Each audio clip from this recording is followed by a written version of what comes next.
des avoirs criminels. On va entendre le ministre de la Justice, Gérald Darmanin.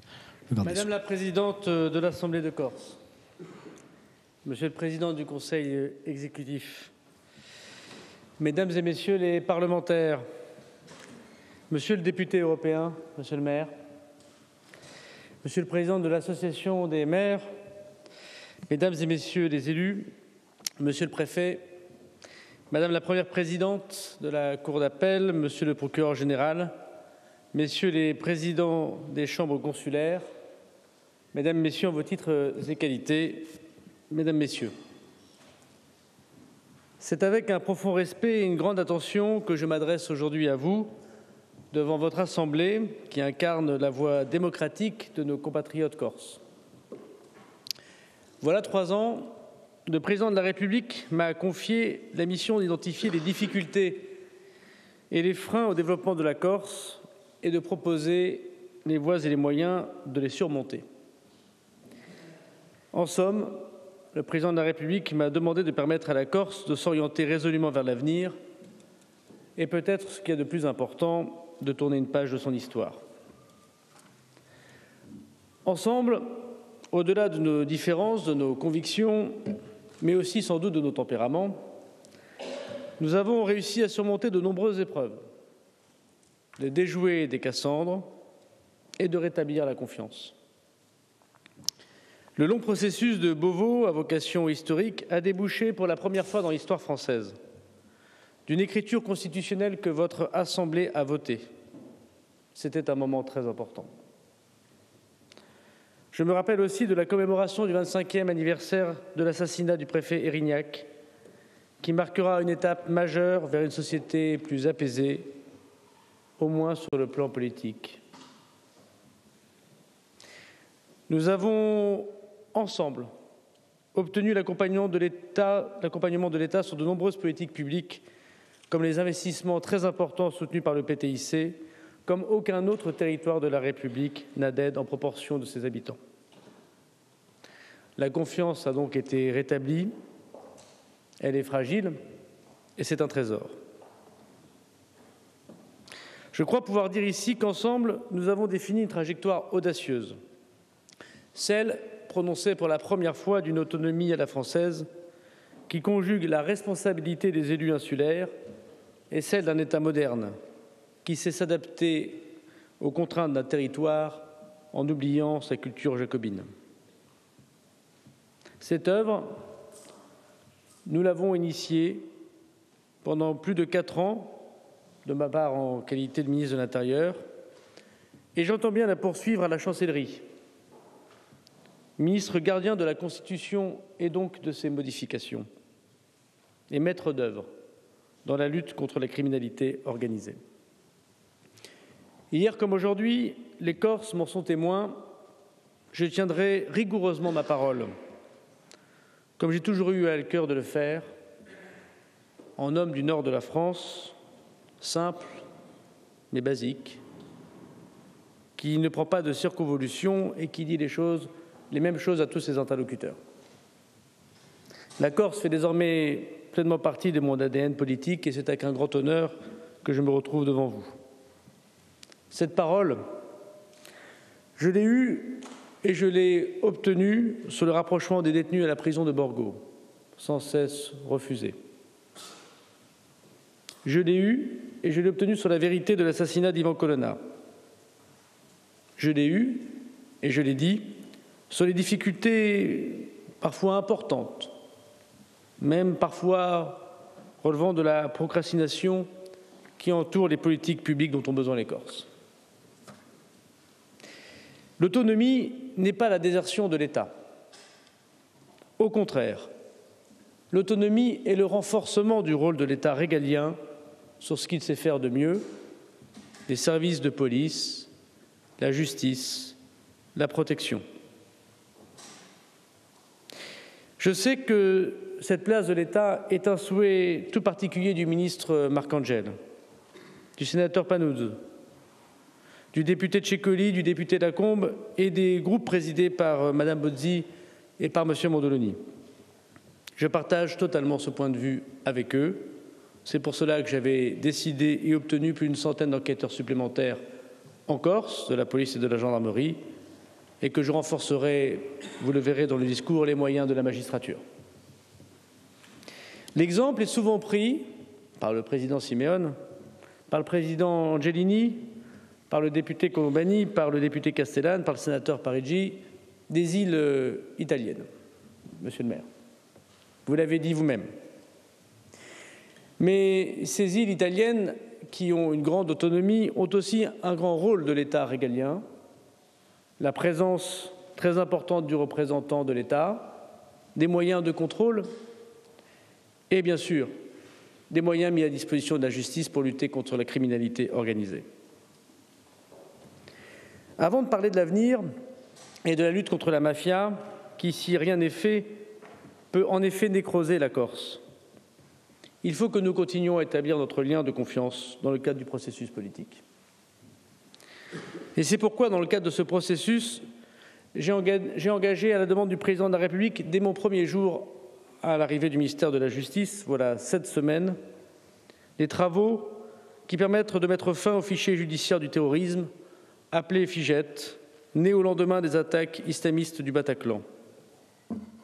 C'était une revendication que les condamnés corses ne fassent plus partie de ce fichier, à la demande dès le premier jour du président Simeone et du président Benedetti. Le ministère de la Justice sortira de ce fichier des condamnés mis en examen corse afin qu'aucun amalgame avec les terroristes islamistes qui frappent tout notre pays ne soit désormais au rendez-vous. Madame la Présidente, je vous remercie de vos mots d'accueil. Je suis venu, Madame la Présidente, car l'heure est grave. Je suis venu car voilà 3 ans et demi, j'avais alerté la société corse, les élus corses, de la présence d'un système mafieux tournant autour des stupéfiants. Corse Matin m'en est témoin. On m'a parfois, avec une douce ironie, pensé que c'était une lubie de ministre de l'Intérieur. On a parfois cru que le renforcement des services enquêteurs sur l'île était pour une répression politique et non pour lutter contre ce qui gangrène votre île, vos engagements politiques, votre liberté d'entreprendre, votre liberté d'autonomie. Malheureusement, tout le monde constate désormais cette dérive mafieuse tournée autour de la drogue et du blanchiment d'argent. Et je suis venu, Madame la Présidente, car j'avais peur, la confiance n'excluant pas le contrôle, si vous me le permettez, et l'amitié permettant de dire les choses comme vous l'avez dites, avec vérité, j'avais peur qu'une fois de plus, les problèmes corses trouvent une victime expiatoire dans l'action de l'État. Monsieur le Président, cher Gilles, malgré nos divergences politiques, parfois profondes, j'ai souvent relevé publiquement votre engagement résolu dans la lutte contre toutes les formes de délinquance et de criminalité, et ces 4 années au ministère de l'Intérieur qui permettent de l'affirmer. Cette session extraordinaire organisée annuellement, dédiée à la lutte contre les dérives et pratiques mafieuses, témoigne de votre engagement, de celle de votre collectivité et de votre Assemblée.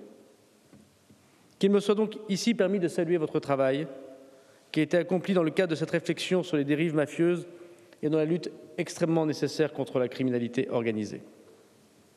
Vos travaux, ambitieux, sont l'expression, je le sais, d'une volonté forte dont vous m'avez beaucoup parlé. Celle de défendre l'État de droit, de protéger l'île de Beauté et de refuser que l'économie de la violence et du crime s'impose à la société corse.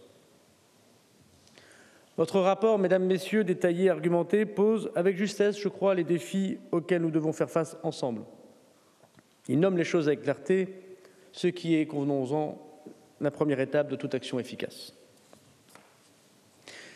L'élu que je suis ne peut que se réjouir des propositions formulées soient issues d'une démarche dite participative, impliquant les élus, les citoyens, les experts, les universitaires et les acteurs associatifs. C'est un bel exercice démocratique.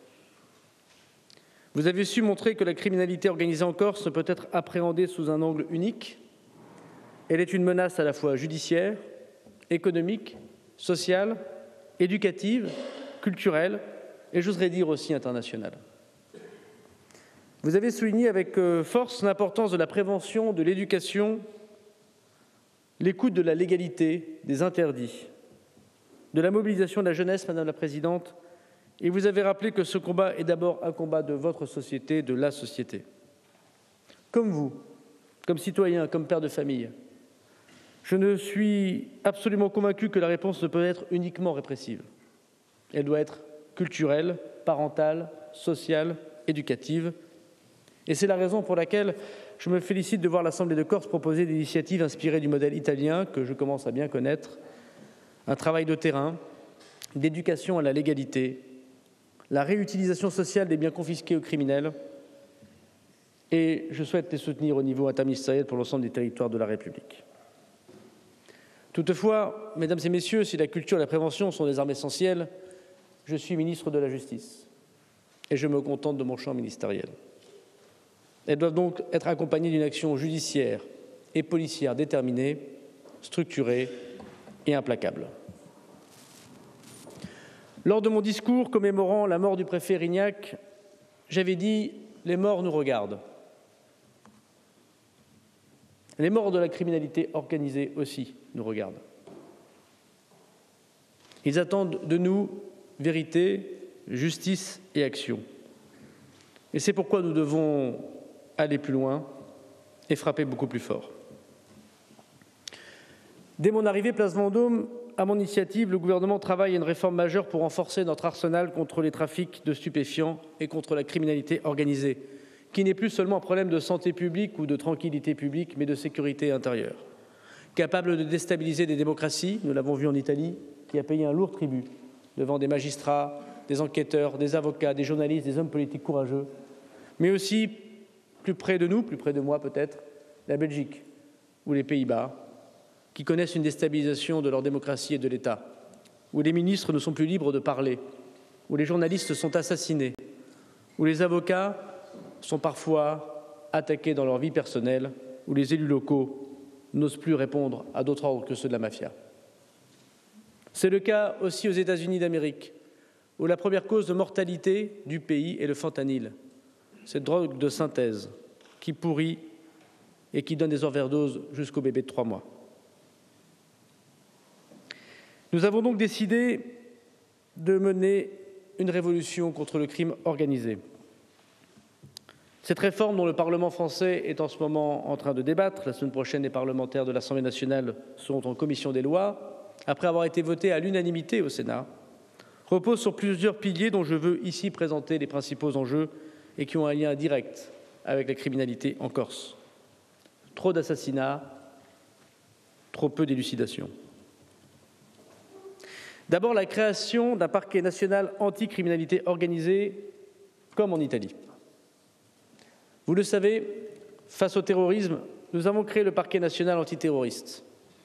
Face aux mafias et aux cartels, nous devons maintenant nous doter de la justice d'un outil dédié et spécialisé.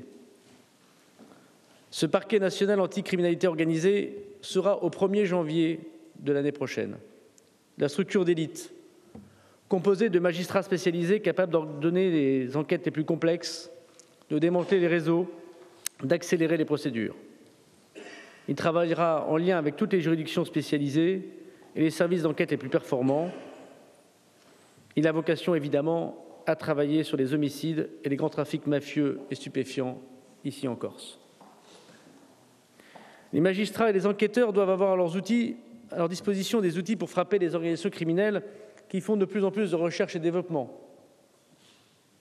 Communication cryptée, parfois satellitaire, au cœur de leur puissance, l'argent et son influence qui corrompt jusqu'au cœur des hommes, comme le disait le président Mitterrand. Ainsi, le ministère de la Justice va permettre l'extension des capacités de confiscation de tous les avoirs criminels.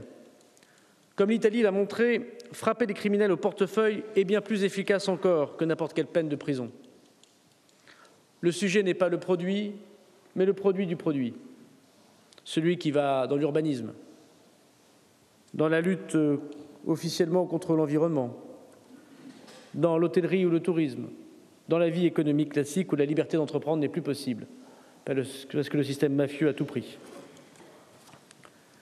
Comme en Italie, la création d'un véritable régime de repentis car nous devons permettre aux criminels qui brisent l'omerta de bénéficier des protections réelles, complètes, tout en garantissant que leurs témoignages soient rigoureusement encadrés. L'une des raisons de la non-élucidation est l'omerta, le fait que personne ne parle. L'Italie a mis fin à des dizaines d'organisations criminelles par un système de repenti extrêmement efficace, qui bien sûr pose des questions morales, comment pardonner des crimes de sang, mais qui permettent d'arrêter des dizaines d'autres de crimes de sang. Un usage accru également des techniques spéciales d'enquête, c'est-à-dire des moyens technologiques, comme les infiltrations et la surveillance renforcée des communications cryptées, mais aussi, vous l'avez dit, Monsieur le maire, un régime de détention tout à fait spécifique, appelé aujourd'hui le 41 bis, mais qui appelle sans doute à des prisons spécifiques, ce que nous avons déjà annoncé qui sera le cas en France dès le 31 juillet prochain. Mais parce que la Corse présente des spécificités évidentes, il est évident que la réponse de l'État prenne aussi en compte ces réalités. La réforme du traitement de la criminalité organisée devra être aussi complétée par des propositions d'ordre social comme celle qui lutte contre les consommateurs, mais évidemment par l'action spécifique du ministère de la Justice. Mon antéprédécesseur, Éric Dupond-Moretti, dont je voudrais saluer ici le travail, avait pris une circulaire de politique pénale territoriale pour la Corse le 13 mars 2023. Elle a défini l'action publique à l'échelle du territoire corse et a affirmé plusieurs priorités, notamment la lutte contre les règlements de compte et les extorsions, pas assez traitées, la répression et la prévention des trafics d'armes, l'intensification de la lutte contre le trafic et l'usage de stupéfiants, les atteintes à la probité et les fraudes. Cette circulaire est juste, mais longue, trop longue, 17 pages. Une nouvelle instruction, sous un mois, sera adressée aux magistrats du parquet de Corse, qui tiendra en 3 pages et en 3 points. D'abord, la violence contre les personnes et la multiplication, je l'espère, des enquêtes et des interpellations avant même la commission des crimes, ce que nous avons commencé pour la première fois à faire grâce au renforcement des moyens d'enquêteurs. Deuxièmement, la lutte contre la drogue sous toutes ses formes, de la consommation au trafic. Et enfin, la lutte contre le blanchiment dans l'illicite, mais surtout dans le monde économique licite. La lutte contre la criminalité en Corse ne peut se faire à moyens constants.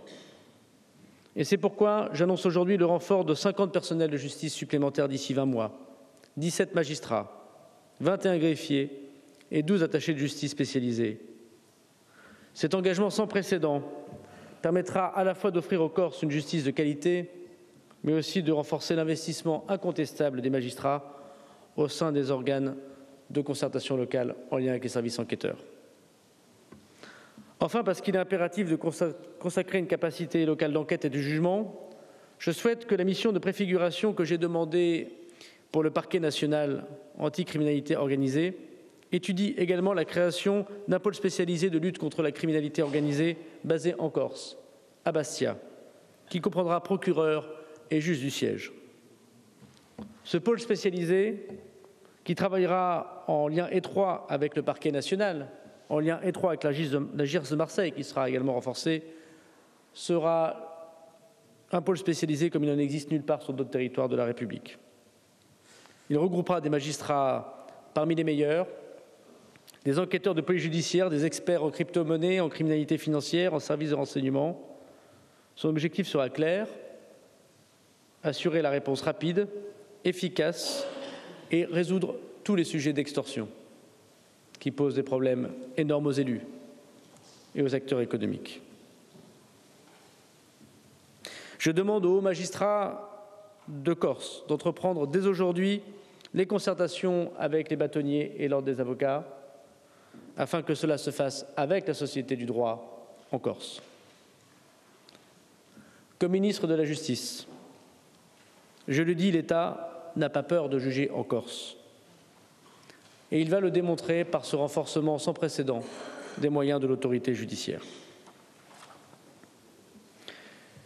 Lutter contre la criminalité organisée, c'est faire triompher la justice sur la loi du plus fort. C'est faire triompher la République sur la terreur. C'est faire triompher la démocratie sur l'intimidation. C'est le signe des grands peuples qui se prennent en main et qui distingue ce qui est possible et ce qui est interdit, ce que les gens ont choisi et ce que la puissance de l'argent choisit. Mesdames, Messieurs, le combat qui nous attend est difficile, mais il est indispensable si on veut être libre. Clémenceau disait de Jaurès que l'on reconnaissait ses discours au fait que tous les verbes étaient conjugués au futur. Alors oui, au commencement était le Verbe, mais la Bible nous enseigne qu'il y eut un soir et qu'il y eut un matin, et que nous devons dès aujourd'hui commencer à bâtir concrètement un monde sans criminalité, ni en Corse, ni ailleurs, un monde sans mafia, sans mafieux, un monde sans silence.